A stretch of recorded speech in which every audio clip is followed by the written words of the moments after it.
Gain staging అంటే చాలా మందికి తెలీదనమాట. అసలు గెయిన్ స్టేజింగ్ అంటే ఏంటి? ఈ పదం ఏంటి? చాలా డిఫరెంట్‌గా ఉంది. అసలు ఏం చేయాలి? గెయిన్ స్టేజింగ్ అంటే ఏంటి? సో, మనం గెయిన్ స్టేజ్ చేయాలంటే యూజువల్‌గా మనకి ఏమేమి కావాలి కూడా చాలా మందికి తెలీదు. సో, గెయిన్ స్టేజింగ్ అంటే మీరేదైనా మిక్సింగ్ చేస్తున్నా, లేదంటే మీరు తయారు చేసినటువంటి సాంగ్‌ని మీరు ప్రాపర్‌గా బ్యాలెన్స్ చేసుకోవడాన్ని ఒక గెయిన్ స్టేజింగ్ అంటూ ఉంటాం అనమాట. సో, ఏదైనా మిక్సింగ్‌కి ఓన్లీ మీరు మిక్సింగ్ చేస్తున్నట్టయితే, సో, మిక్సింగ్‌కి, మాస్టరింగ్‌కి చాలా డిఫరెన్స్ ఉంటుందనమాట.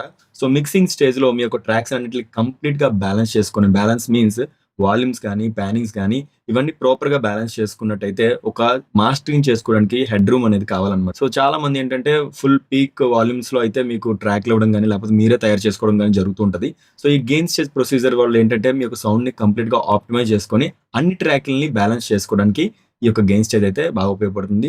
సో, బ్యాలెన్సింగ్ వాల్యూమ్ గాని, పాన్ గాని చేసుకున్నట్టయితే ఈ యొక్క సింపుల్ గెయిన్ స్టేజ్ అనమాట. దీని గురించి ఏమైనా ప్లగ్గిన్స్ కూడా అవసరం లేదు. జస్ట్ మీకు వాల్యూమ్ నాబ్స్‌ని మీరు జస్ట్ అడ్జస్ట్ చేసుకున్నట్టయితే గెయిన్ స్టేజింగ్ అనేది పర్ఫెక్ట్‌గా అయితే ఉంటుంది.